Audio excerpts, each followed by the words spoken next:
आप देख रहे हैं इंडिया न्यूज। बलूचिस्तान में बीएलए के ट्रेन हाईजैक करने का मामला सामने आया था।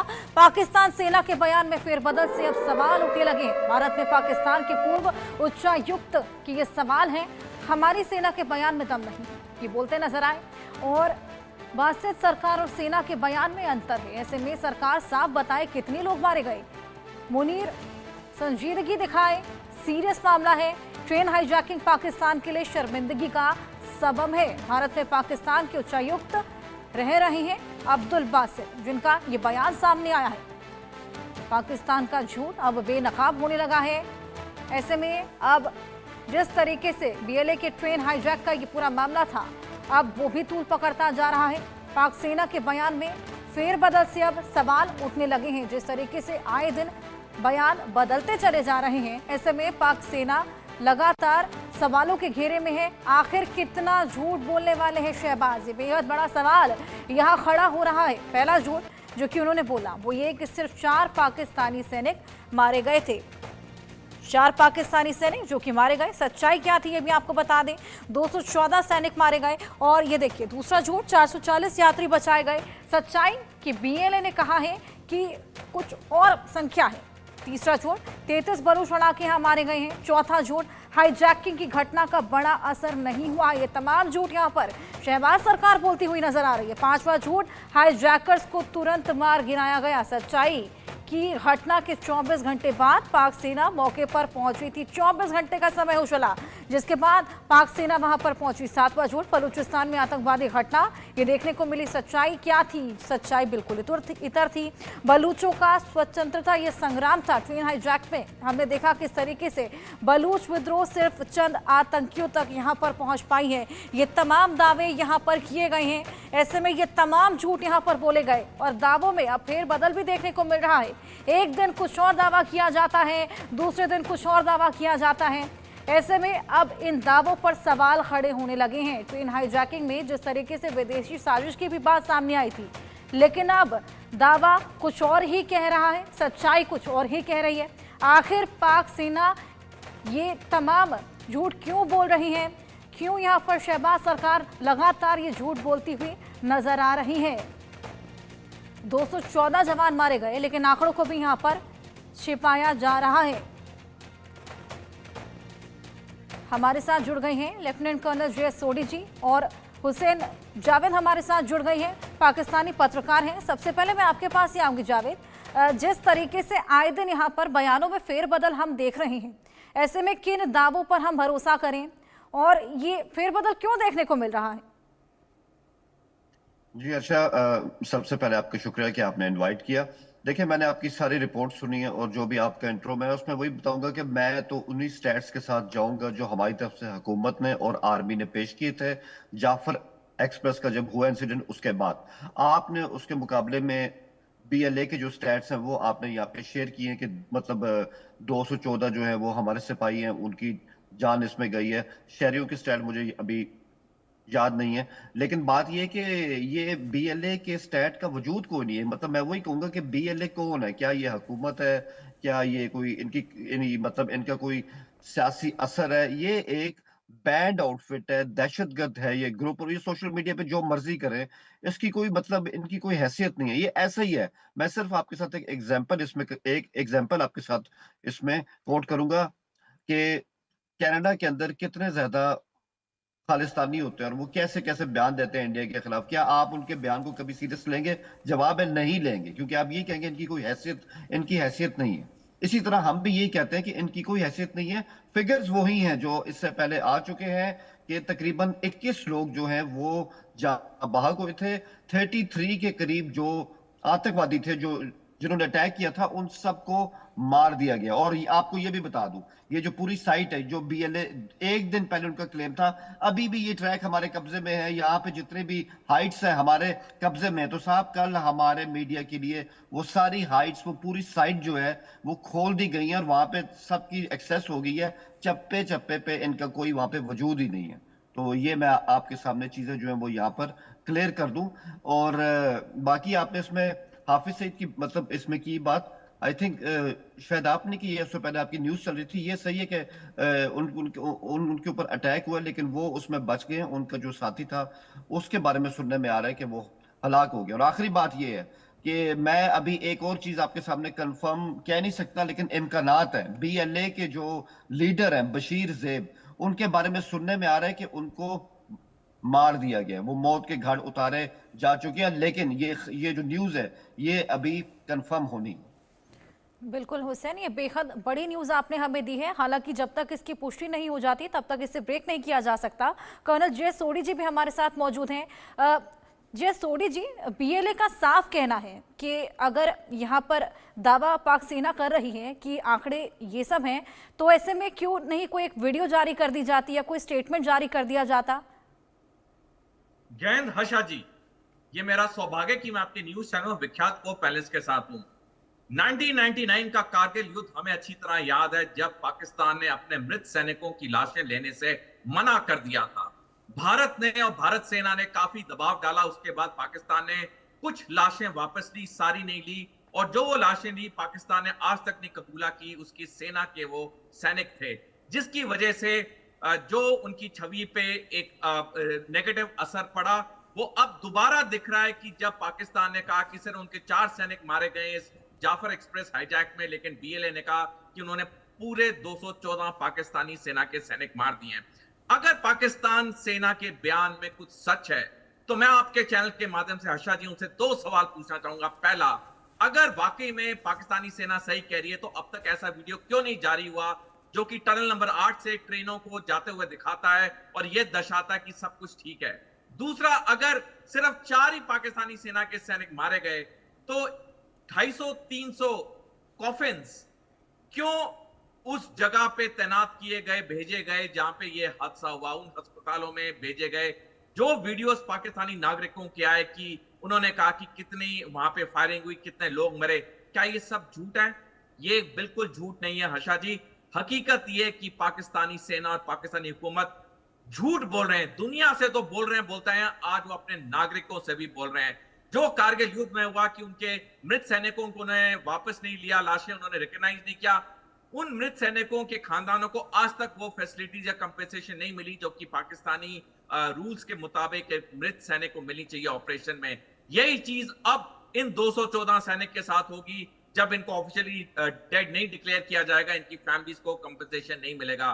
पाकिस्तानी हुकूमत और पाकिस्तानी सेना को एक चीज याद रखनी चाहिए, जो उनकी सत्ता की भूख है वो आज उनके नागरिकों और उनके अपने आम सैनिकों के खिलाफ हो चुकी है। और मैं ये मानता हूं ये किसी देश की सबसे शर्मनाक बात है जिस देश की हुकूमत और सेना अपने मृत सैनिकों को एक्नॉलेज ना करे।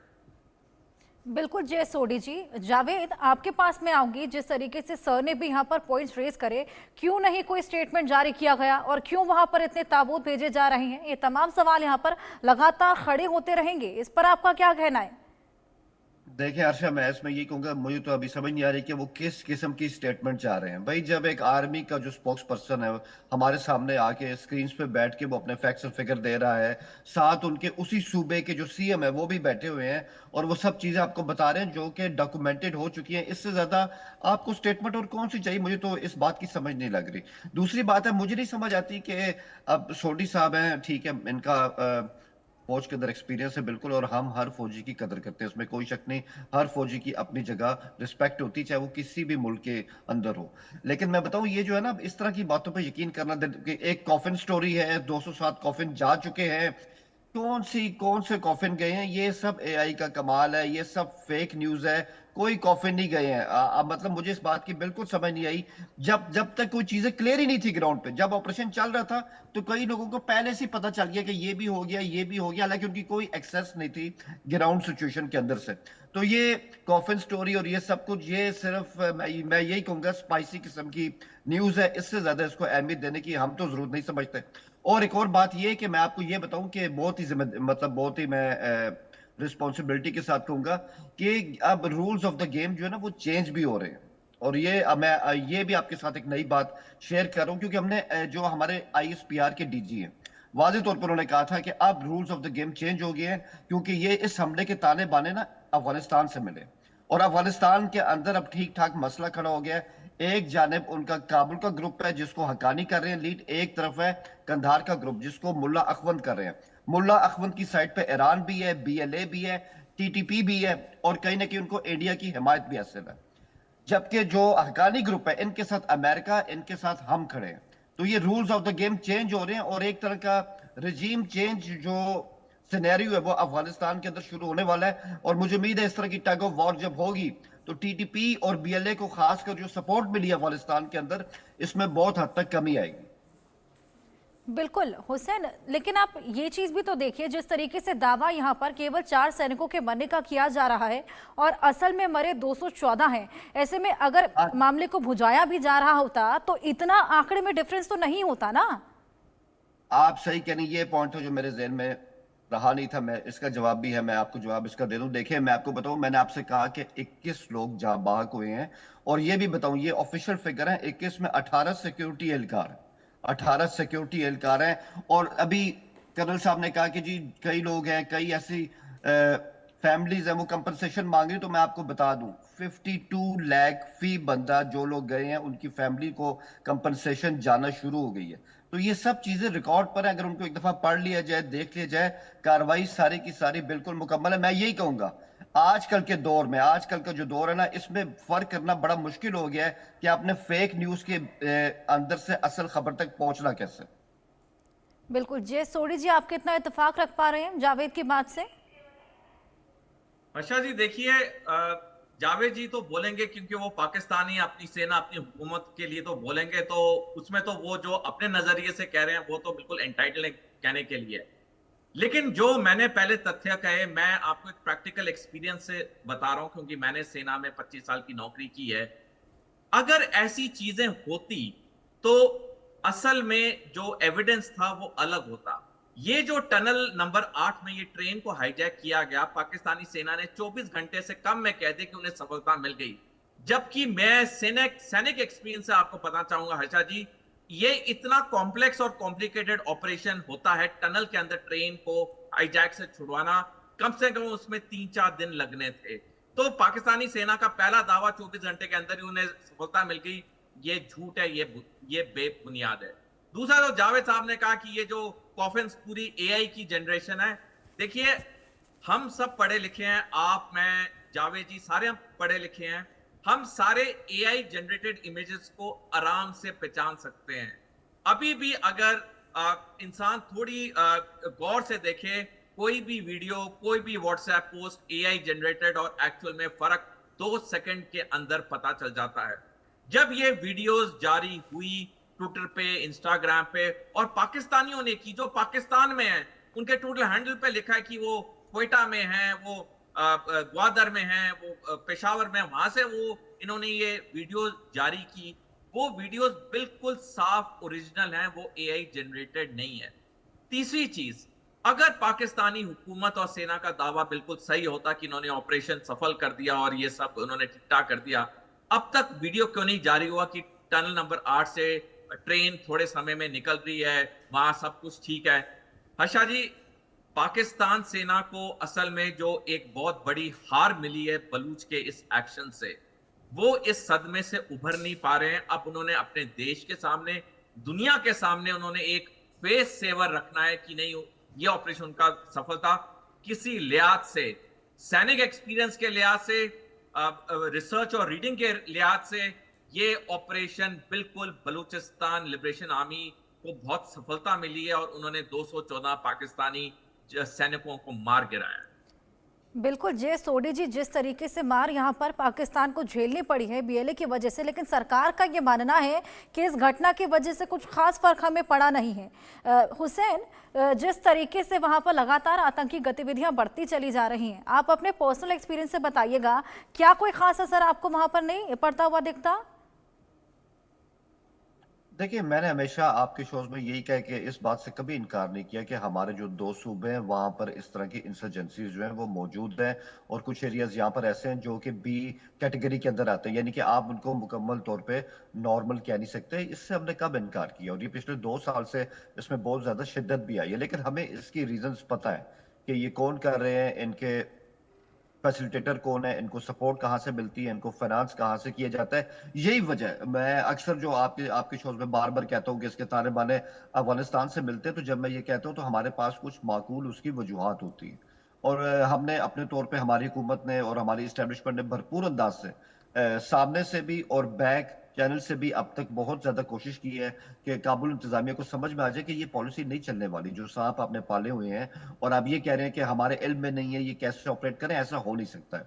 तो यही वजह है कि अब ये उनके अपने गले इस तरह से पड़ जाएंगे और दुनिया को बेवकूफ वो ज्यादा बना नहीं सकते। और आपके सामने अभी सर कह रहे थे कि हम इस जाफर एक्सप्रेस में जो कुछ हुआ हम उसको कंट्रोल नहीं कर पा रहे, तो सलामती कौंसल से लेके अमेरिका तक और पूरी जो एक सपोर्ट हमें मिली है, वो ऐसे तो नहीं मिल जाती कि हम पाकिस्तान के साथ खड़े हैं और हम इनके लिए जो है वो बेस्ट विशेस रखते हैं कि वो इस तरह का जो टेररिज्म है इसका खात्मा करें।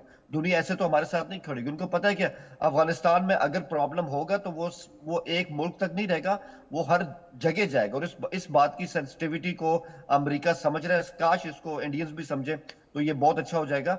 बहरहाल ये अभी लंबा चलेगा, ये मैं आपको बता रहा हूँ। अगर हम ये कह दें कि मैं कोई टॉल क्लेम्स नहीं करता कि ये 2 माह में 3 माह में ये सारी इंसर्जेंसीज जो है। बिल्कुल हुसैन, इसका असर तमाम मुल्कों को देखने को मिलता है। आप दोनों के पास में वापस आऊंगी। एक और बड़ी खबर हम दर्शकों को दे दें, पाकिस्तान में भारत के एक और दुश्मन का खात्मा हुआ है।